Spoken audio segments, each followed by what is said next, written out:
बिस्मिल्लाहिर्रहमानिर्रहीम। अस्सलाम वालेकुम to all of you. Hope so आप सब खैरियत से होंगे।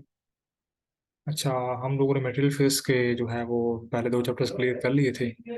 हमारे कुछ कोर्स कंटेंट में कुछ आउटलाइंस में कुछ ऐसे टाइप्स थे, टाइप्स ऑफ मटेरियल, इस तरह alloy, ceramics, metals and different others, so on, जो कि हमने डिस्कस करने हैं वन बाय वन। और हमारे जो है वो सेरामिक्स, मेटल्स, अलॉयज और पॉलीमर्स, ये हमारे जो है वो 4 मिड में इंक्लूड हैं। तो आज हम इस चैप्टर में जो है वो कवर करने की कोशिश करेंगे। तो लेक्चर शुरू करते हैं। सबसे पहले एलॉयज़ के बारे में। एलॉयज़ क्या होते हैं? एलॉयज़ जो है, ऐसा समझ लें कि जैसे हम सॉल्यूशन बनाते हैं, ठीक है?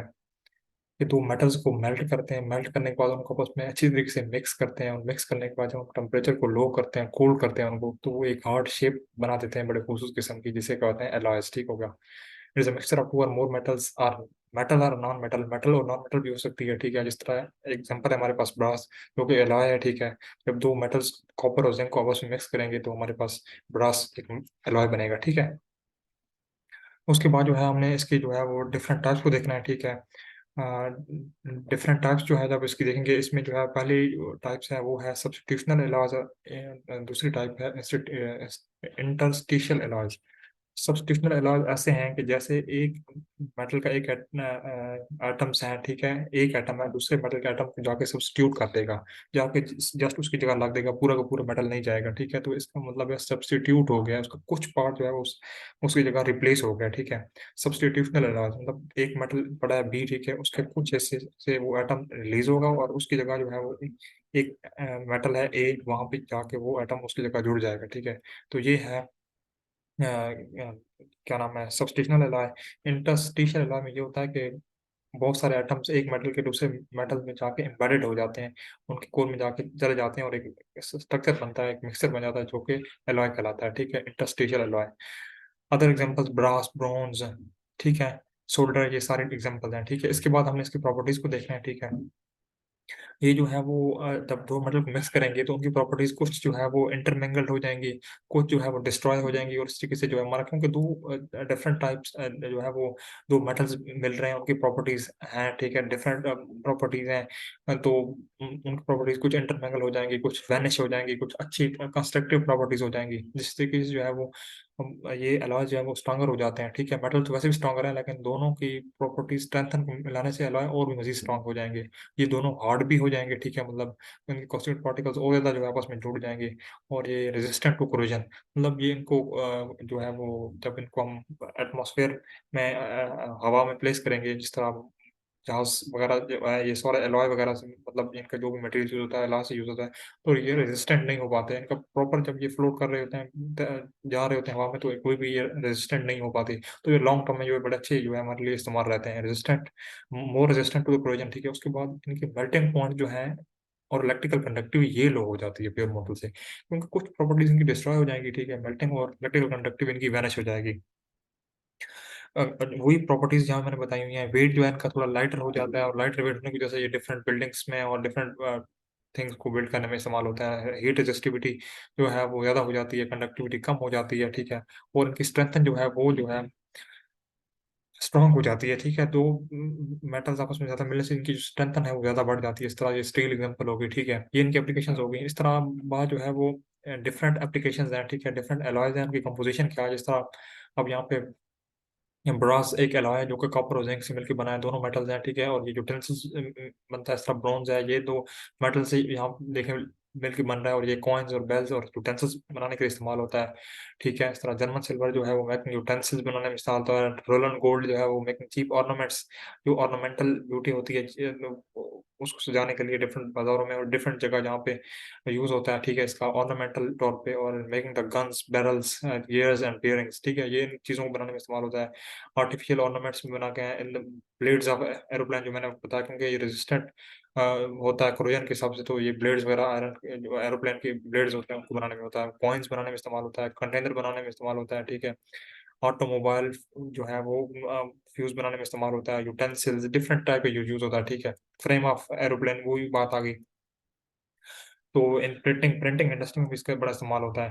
तो ये डिफरेंट टाइप ऑफ एलॉयज़ हैं, उनकी कंपोजिशन बताई हुई है और उनके आगे यूज़ बताया हुआ है। उसके बाद हमने जो है वो पॉलीमर को देखना है। पॉलीमर क्या चीज़ होती है? जिस तरीके से मैंने आपको बताया था बॉटम अप अप्रोच, कल मैंने आपको पढ़ाई थी कि हम जो है वो जब जैसे ही दो अ, जो है वो जिस तरह जो है वो डिफरेंट मॉलिक्यूल्स आपस में अरेंज होते हैं, ठीक है, तो वो हमारे पास जो है वो नैनो मटेरियल बनाते हैं, ठीक है। फिर नैनो मटेरियल से हमारे पास यूनिट सेल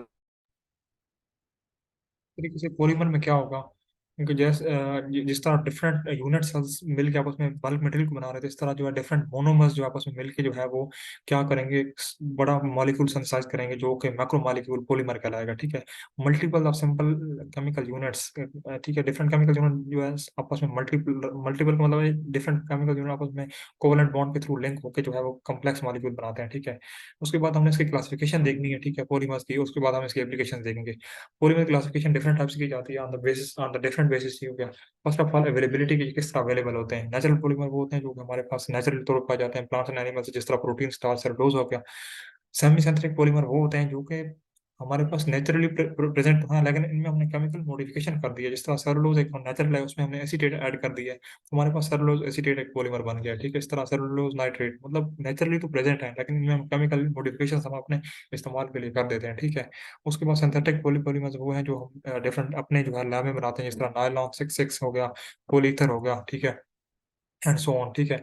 ये इस तरीके से हम जो है इनकी जो है वो सिंथेसिस करते हैं। उसके बाद on the basis of monomer monomer chain की, किस तरह की मोनोमर की चेन है, ठीक है, उसमें जो है वो linear polymers, branch chain polymers और क्रॉस लिंक्ड आते हैं। लीनियर में ये होता है कि जो चेन होती है इनकी बिल्कुल स्ट्रेट होती है, मोनोमर्स आपस में अटैच होकर कोवलेंट बॉन्ड से एक बिल्कुल सीधी स्ट्रेट बॉन्ड जो है वो एक लाइन बना देते हैं, जिस तरह पाइप्स, इलेक्ट्रिकल केबल्स वगैरह बनती हैं, ठीक है। तो ये लीनियर पॉलीमर से पॉलीविनाइल क्लोराइड से मिलकर बनती है, जो कि एक लीनियर पॉलीमर है।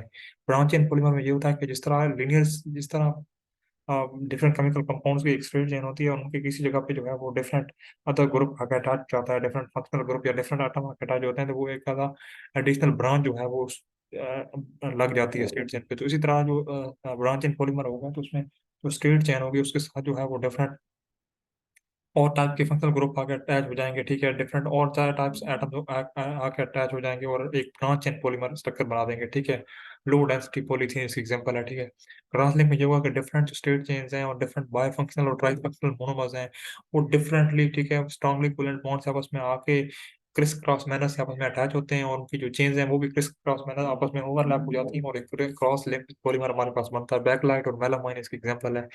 उसके बाद जो है वो on the basis of formation, ठीक है, on the basis of mode of polymerisation, additional polymerisation है, कंडेंसेशन पॉलीमराइजेशन है। एडिशन में यूं होता है कि दो मोनोमर्स आपस में ऐड हो जाते हैं, सिंपली पॉलीमर बन जाता है हमारा, ठीक है, और उनके दरमियान बॉन्ड फॉर्मेशन हो जाती है। कंडेंसेशन में ये होता है कि दो मोनोमर आपस में ऐड हो जाते हैं, लेकिन पॉलीमर तुम्हारे पास बन रहा है, लेकिन पॉलीमर बनने के अमल में जो है हमारे पास स्मॉलर मॉलिक्यूल जिस तरह वाटर, हाइड्रोजन सल्फाइड हो गया, वो यूज होते हैं, ठीक है।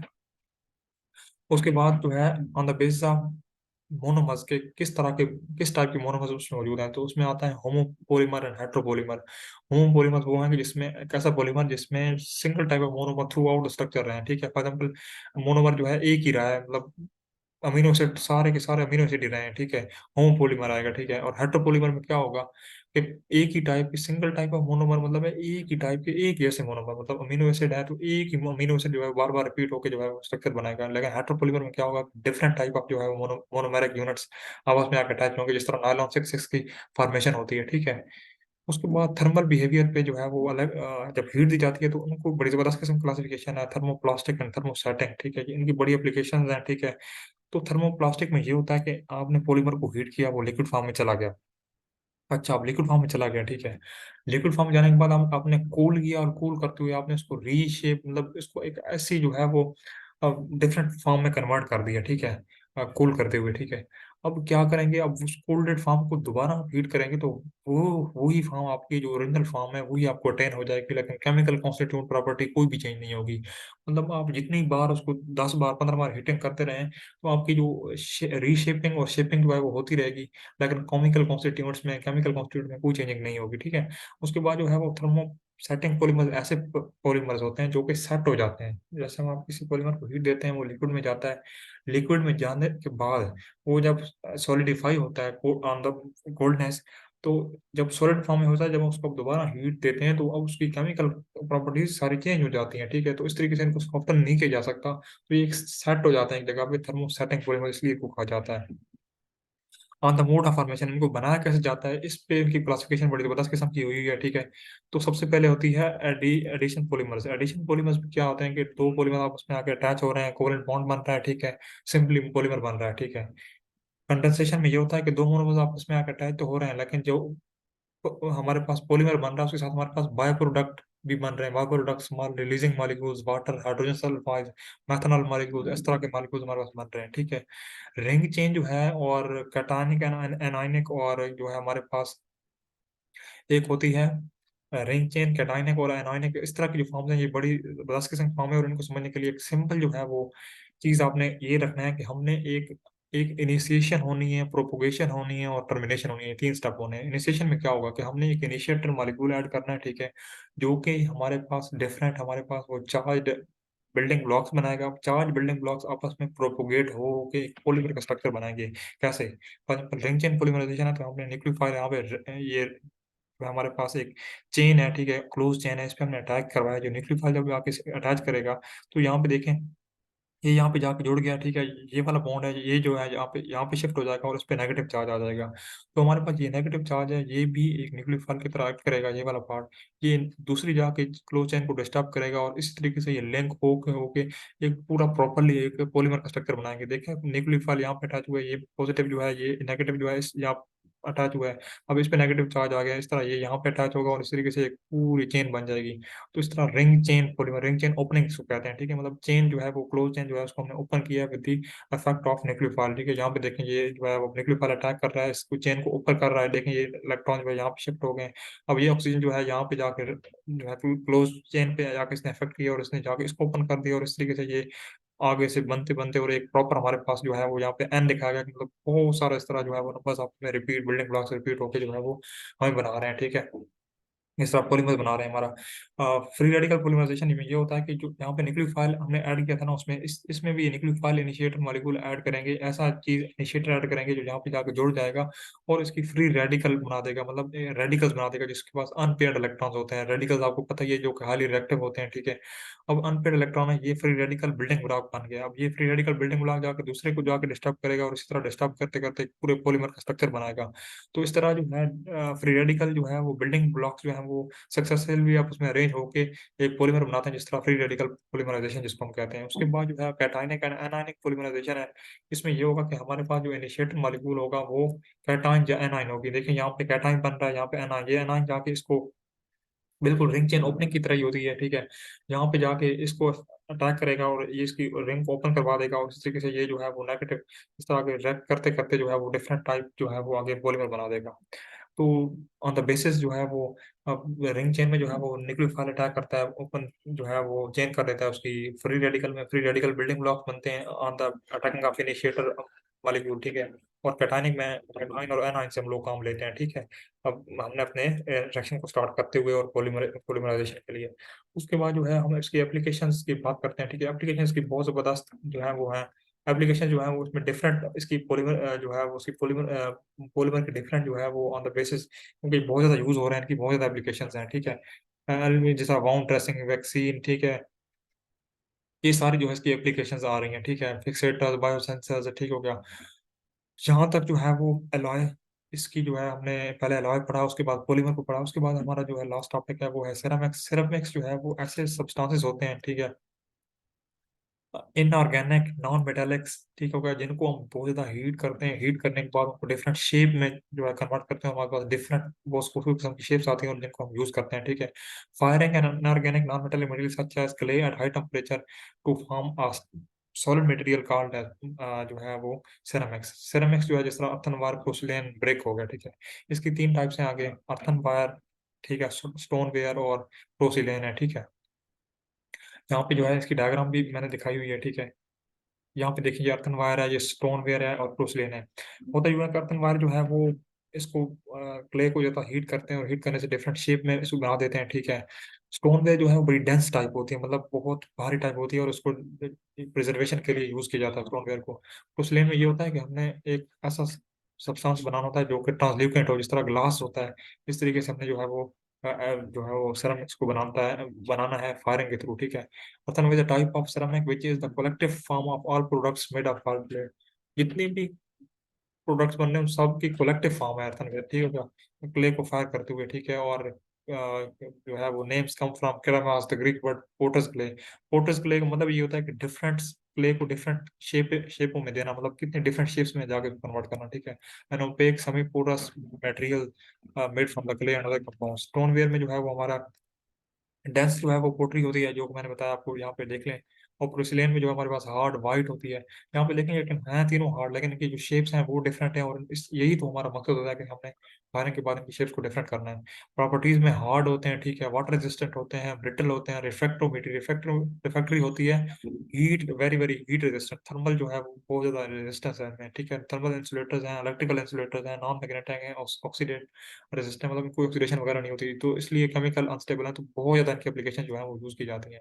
जैसे जो है वो ये इनर्ट होते हैं, तो इनकी बहुत ज़्यादा एप्लीकेशन है, मतलब कहीं पे रिएक्ट नहीं करते, तो यूज़ की जाते हैं। इस तरह good electrical isolation, different electrical जो है वो कंपोनेंट्स होते हैं, उनको आइसोलेट करने के लिए यूज़ किया जाता है। जिस तरह मेटल्स की प्लेट है, उसके पीछे कोई हमने जो लकड़ी का कोई चीज़ लगाते हैं, ताकि जिस तरह तवे वगैरह होते हैं, और इस तरह डिफरेंट किचन में हम डिफरेंट टाइप हमारे पास चीज़ यूज़ होती है, तो वहाँ पे हम पीछे जो है उसके बिल्कुल जो है वो लकड़ी का जो है इस तरह रबर का लगाते हैं, ताकि हमारे पास हीट ना पहुंच सके। तो इस तरह इलेक्ट्रिकल आइसोलेशन करने के लिए, डिफरेंट इलेक्ट्रिक पाथ को आइसोलेट करने के लिए भी हम इनको यूज करते हैं, ठीक है। थर्मल इंसुलेशन है, थर्मल हीट रेजिस्टेंट है, तो इसलिए ovens, exterior toys of shutter और बेटर, इनको बनाने के लिए भी इनको यूज किया जाता है। तो ये जो है वो सेरामिक्स, हमने जो है वो एलॉय के बारे में पढ़ा, पॉलीमर के बारे में पढ़ा, और जो यहाँ पे हमारे पास जो है हमने सेरामिक्स के बारे में पढ़ा। तो ये एक हमने जनरल ओवरव्यू दिया है, ठीक है। और ये आपका जो है वो कंप्लीट हो गया। मेटल्स जो है वो मैंने कल ही पढ़ा दिए थे आपको। मेटल जो है उनकी शाइनिंग सर्फेस होती है, लस्टरस होते हैं, और मेटालिक बॉन्ड को भी मैंने आपको बड़े डिटेल से बताया था। तो उसकी प्रॉपर्टीज जो है वो वेरिएबल हैं, डक्टाइल हैं, लस्टरस हैं, ठीक है।